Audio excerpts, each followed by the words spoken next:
Hello दोस्तों, today we will discuss with the very popular question, name is to sum. तो क्या कहना चाह रहा है ये question? Given of array of integer, हमें एक एरे गिवन है इंटीजर टाइप का एंड एन इंटीजर टारगेट और एक टारगेट गिवन है. Return indices of the two number such that they add up the target. हमें वो दो नंबर का इंडेक्स रिटर्न करना है जिसका सम क्या है इस टारगेट के बराबर. ऐसे इस तरह 0 और 1, 0 इंडेक्स पे क्या है 2, 1 इंडेक्स के क्या है 7. तो 2 और 7 को जब ऐड करेंगे तो टारगेट क्या आ जाएगा 9 आ जाएगा. तो हमें उसको रिटर्न करना है. एक एग्जांपल का ड्राई रन से समझते हैं.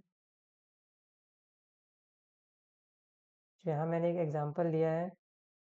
चलो ड्राई रन से समझते हैं कि ये क्वेश्चन कहना क्या चाह रहे हैं और हम इसको कैसे सॉल्व कर सकते हैं. तो देखो, मान के चलो हमारा एरे कुछ इस तरह से है.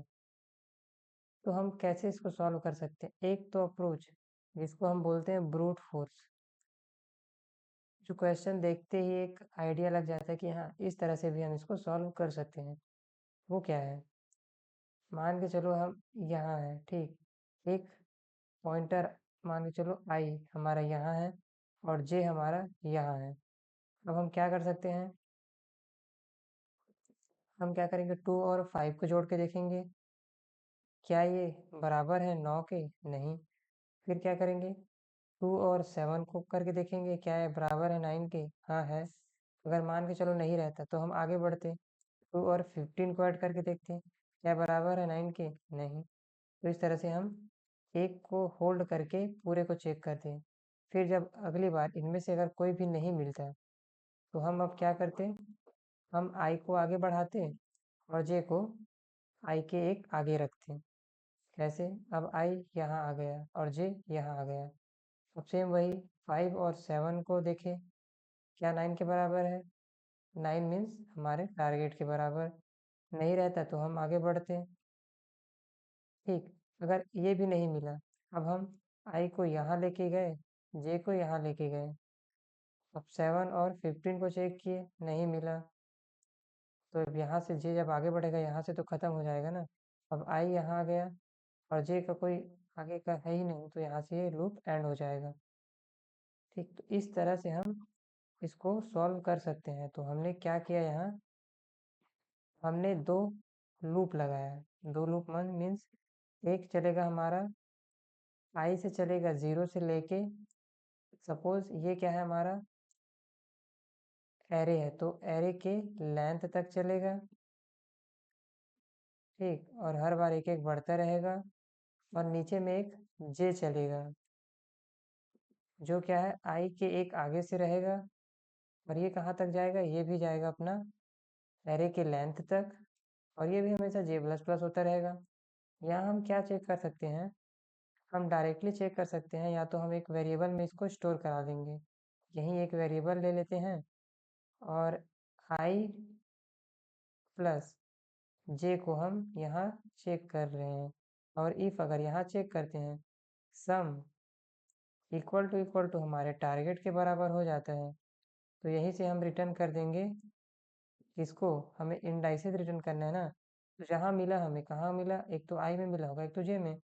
तो इन दोनों को हम रिटर्न कर देंगे और ये लूप चलता रहेगा. आखिरी में अगर नहीं मिला, एक भी कंडीशन ऐसा नहीं हुआ जहाँ हमें अपना टारगेट मिला हो, लास्ट में हम -1 रिटर्न कर देंगे कि हमें कुछ मिला ही नहीं. तो इस तरह से हम इसको सॉल्व कर सकते हैं. तो चले चलते हैं और देखते हैं इसको कैसे हम उसको उसमें इम्प्लीमेंट कर सकते हैं.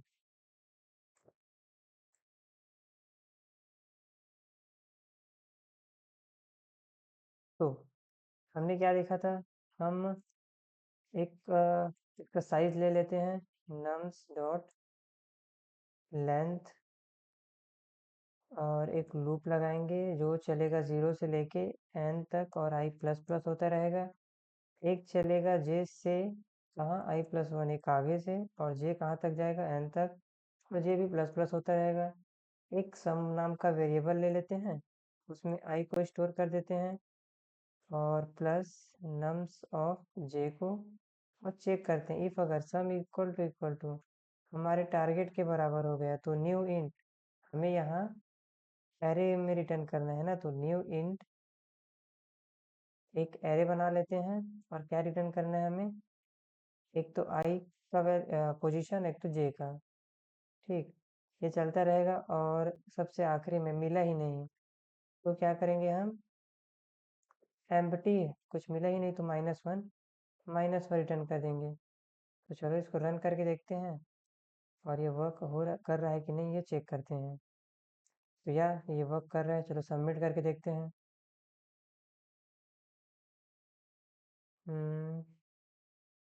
गॉट इट, ये सबमिट भी हो रहा है। लेकिन क्योंकि हम 2 बार लूप का यूज़ कर रहे हैं ना, तो हर बार शुरू से लेके फिर चेक कर रहा है, तो इसका टाइम कॉम्प्लेक्सिटी कुछ ज़्यादा आ रहा है। तो इसके नेक्स्ट वीडियो पे हम इसका सेकंड पार्ट देखेंगे और कुछ बेटर अप्रोच इम्प्लीमेंट करेंगे ताकि हम इसके टाइम कॉम्प्लेक्सिटी को रिड्यूस कर सकें। देखो ये है 38 मिली सेकेंड ले रहा है रन होने में। तो आई होप आपको ये कॉन्सेप्ट और ये कोड समझ में आया होगा। So keep them learning, keep them watching. Thank you.